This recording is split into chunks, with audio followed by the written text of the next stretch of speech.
Halo teman-teman, jumpa lagi dengan Mister Nyeleneh, si ahli utak-atik suara. Hari ini, kita bakal kupas tuntas satu istilah yang sering bikin jidat kita berkerut. Tapi penting banget dalam dunia audio. Apa itu istilah impedansi voice coil speaker? Ngeri-ngeri sedap kan denger namanya? Nah, mari kita simak penjelasannya, langsung gas. Apa itu impedansi? Jadi gini teman-teman, impedansi itu gampangnya adalah hambatan atau tantangan yang diberikan si speaker kepada tenaga dari amplifier. Anggap saja kayak jalan tol. Kalau impedansinya tinggi, itu kayak jalan tol yang agak macet atau banyak tanjakan. Jadi mobil harus kerja keras buat melewatinya. Kalau impedansi rendah, itu kayak jalan tol yang mulus dan sepi, mobil bisa ngebut banget.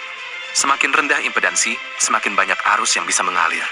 Nah, dalam kasus speaker, impedansi ini adalah hambatan yang voice coil berikan pada arus listrik yang masuk dari amplifier. Sejarah singkat dan tujuan impedansi. Lalu, kenapa ada angka-angka impedansi ini? Secara sejarah, standar impedansi itu muncul biar pabrikan amplifier dan speaker bisa nyambung. Jadi, si amplifier tahu harus berapa besar tenaga yang dia keluarkan, dan si speaker tahu berapa tantangan yang dia berikan. Tujuannya jelas, biar audio yang dihasilkan maksimal, speaker nggak gampang rusak, dan amplifier nggak kepanasan. Bayangkan kalau amplifier ngasih tenaga besar ke speaker dengan tantangan yang kecil banget, bisa jebol itu speaker.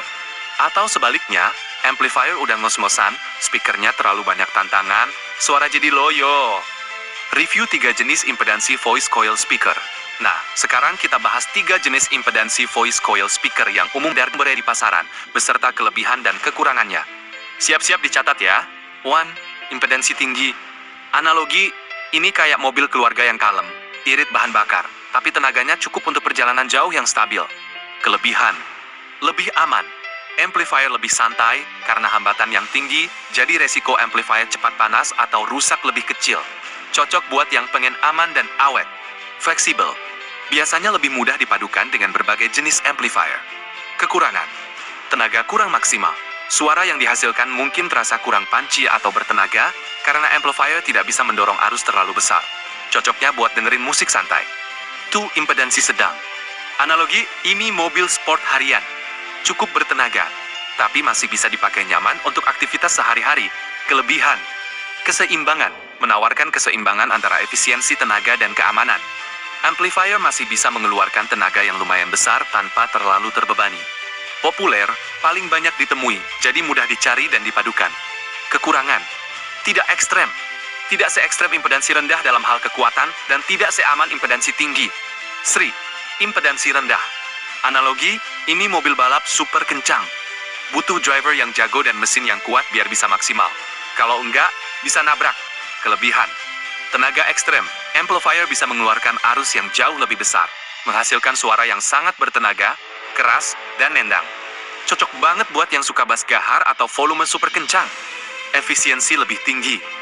Speaker dengan impedansi rendah lebih efisien dalam mengubah daya listrik menjadi suara. Kekurangan, resiko tinggi. Amplifier harus kuat dan stabil. Kalau amplifier tidak mumpuni, bisa cepat panas, rusak, atau bahkan terbakar. Kurang fleksibel. Tidak semua amplifier bisa mengangkat speaker impedansi rendah dengan aman dan optimal. Harus hati-hati banget dalam memilih amplifiernya.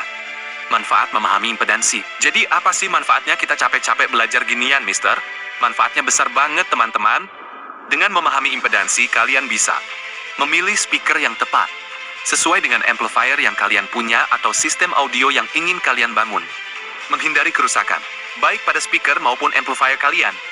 Gak mau kan komponen mahal kalian rusak gara-gara salah jodoh? Mendapatkan kualitas audio optimal. Suara yang keluar bisa lebih maksimal dan sesuai dengan yang kalian inginkan.